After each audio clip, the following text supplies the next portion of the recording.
Hello, good morning mga ka-home. Lito Ramasanta po ulit ng Home Realty. Ngayong araw po, ngayon ang ipipicture po natin ay isang project dito sa Santo Tomas, Batangas po.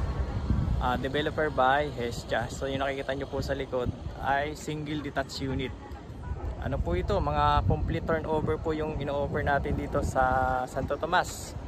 Ayun nga po, ang developer natin ay Hestia Properties.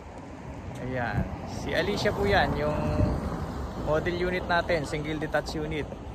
So sa mga naghahanap po ng mga single detached, alam ko po marami naghahanap nito, lalo na po yung medyo, tawagin nating medyo nakakaluwag. Ayan, yung mga may kaya sa buhay. Ayan po, so yung price po natin ay nasa 6M yung bahay po natin dito. Ang ganda po ng location dahil katabi lang siya ng Mount Banahaw. Ayan po, dito sa likuran po. Ikot po natin. Ayan o, nakikita nyo po yan, Mount Banahaw. Napakalamig po rito.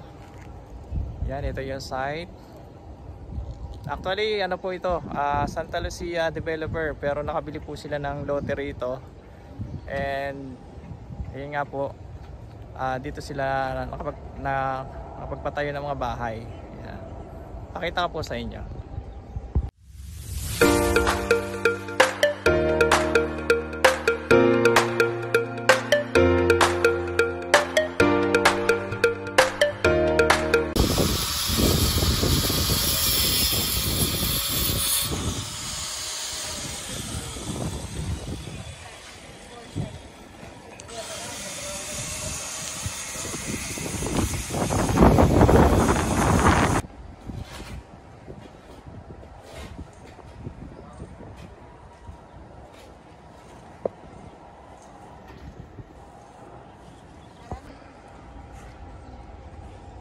Ayun nga guys, sa mga naghahanap po ng mga single detached unit dito po sa Santo Tomas, Batangas, paglabas nyo lang po ng exit ng SLEX, napakalapit lang po, nasa 5 to 10 minutes lang po ito.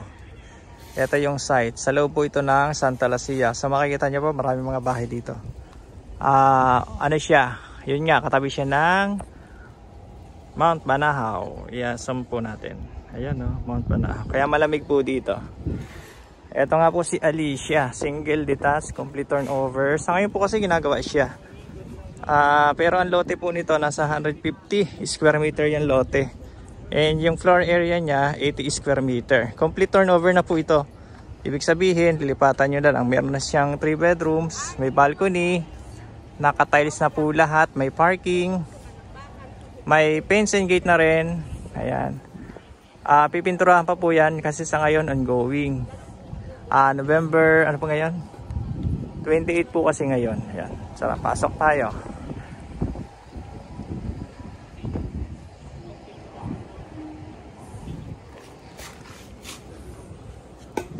So, 150 square meter po ito. Medyo malaking lote. Improve na siya kasi pina-extend niya yung, kung makikita nyo, sagad na po kasi sa likod. So yung normal po natin kasi meron pa siyang space na around nasa 1.5 meters. Ito kasi pinasagad na nila. Ayan.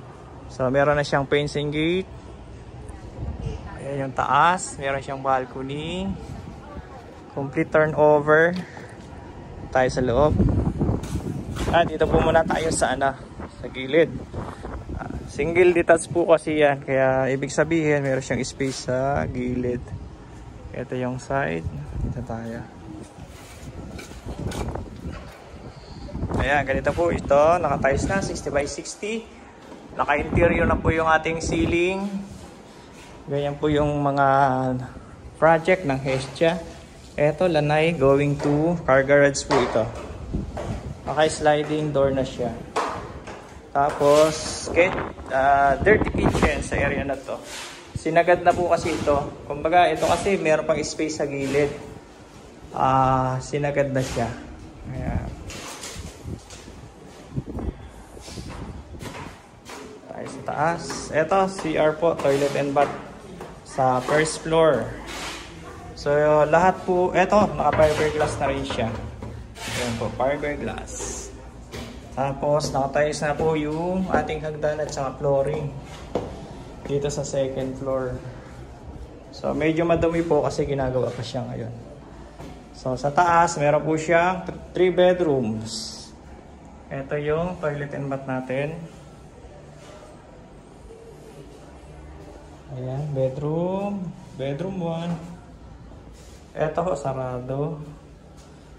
Tapos master bedroom po. Tapos meron siyang lanay. Going to balcony. Ayan, ganda.